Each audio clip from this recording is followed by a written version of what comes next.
সাধারণ মানুষ ভুল করলে নেতারা তাদের সঠিক পথে ফেরান, কিন্তু যদি নিজেই নেতা বিপদগামী হয় তবে জাতিকে কে রক্ষা করবে?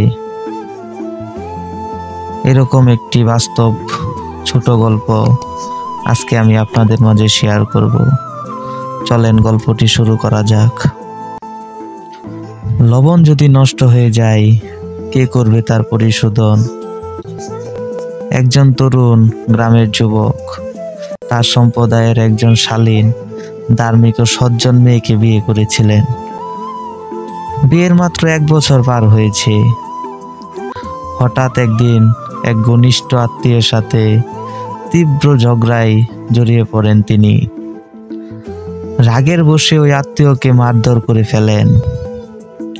গ্রামের রীতিনীতি অনুযায়ী এরপর তাকে গ্রাম ছেড়ে চলে যেতে হয়। স্ত্রীকে সাথে নিয়ে তিনি দূরবর্তী এক অজানা অঞ্চলের গ্রামে গিয়ে বসবাস শুরু করেন। নতুন পরিবেশে তিনি জীবন গুছিয়ে নিতে থাকেন। প্রতিদিনের মতো তিনি গ্রামের মুরলের আসরে যেতেন, গল্প করতেন, পরামর্শ নিতেন। একদিন হঠাৎ মুরল তার বাড়ির পাশে দিয়ে যাওয়ার সময় প্রথমবারের মতো তার স্ত্রীকে দেখতে পান। একজন শালীন, রূপবতী ও গম্ভীর নারীর সম্মোহনীয় দৃশ্য। ওই মুহূর্তে মুরলের অন্তরে কামনা জেগে ওঠে। লালসার শিকারে পরিণত হয়ে এক অশুভ পরিকল্পনা আঁটেন। কিভাবে যুবককে কিছুদিনের জন্য দূরে পাঠিয়ে সুযোগ বুঝে তার স্ত্রীকে নিজের করে নেওয়া যায়। কয়েকদিন পর আসরে মুরল এক আলোচনা তুললেন। শুনেছি এক জায়গায় দারুণ চারণভূমি আছে, কিছু লোক পাঠিয়ে যাচাই করতে চাই। তিনি 4 জন লোক বাছাই করলেন, তার মধ্যে যুবকও ছিল। কয়েকদিনে যাত্রা নির্ধারিত হলো, আর তারা রওনা দিলেও। রাতে মুরল চুপি চুপি যুবকের বাড়ির দিকে এগোলেন। অন্ধকারে দেয়ালে ধাক্কা খেয়ে শব্দ করে ফেলেন। স্ত্রীর ঘুম ভেঙে যায়। ভয় পেয়ে তিনি জিজ্ঞেস করলেন, কে ওখানে? মুরল নিজের পরিচয় দিলেন। স্ত্রী বললেন, এত রাতে সব ঠিক আছে তো? মুরল নিজের আসল উদ্দেশ্য প্রকাশ করলেন। তোমায় দেখার পর থেকে মনে শান্তি নেই। তোমায় চাই, আমাকে সঙ্গ দাও। মহিলাটি অত্যন্ত দৃঢ়স্থির কণ্ঠে বললেন, ভালোবাসা চাইলে ঠিক আছে, তবে আমার একটা প্রশ্নের উত্তর দিন। যদি ঠিক উত্তর দিতে পারেন তবে আপনার ইচ্ছা পূর্ণ হবে। মুরল খুশি হয়ে বললেন, বলুন।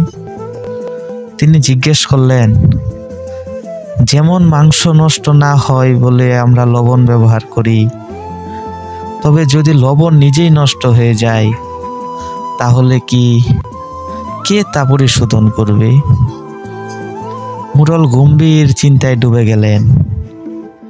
একদিন এক রাত পেরিয়ে গেল, কিন্তু তিনি কোনো উত্তর খুঁজে পেলেন না। পরদিন আসরে তিনি সকলকে প্রশ্নটি করলেন, কিন্তু কারো কাছ থেকে সন্তোষজনক উত্তর এলো না। এক কোণে বসে থাকা এক বৃদ্ধ নীরবে তাকিয়েছিলেন। মুরল তাকে জিজ্ঞেস করলেন, আপনি কিছু বলছেন না কেন? বৃদ্ধ উত্তর দিলেন, কারণ এটা কেবল একটা প্রশ্ন নয়, এটা যুগের যুগের জ্ঞান ভাণ্ডার থেকে আসা একটি বার্তা।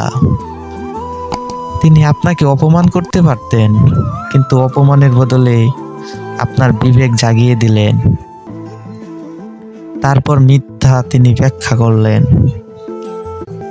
মাংস নষ্ট হলে লবণ তা রক্ষা করে, কিন্তু যদি লবণ নিজেই পচে যায় তবে তাকে কে রক্ষা করবে?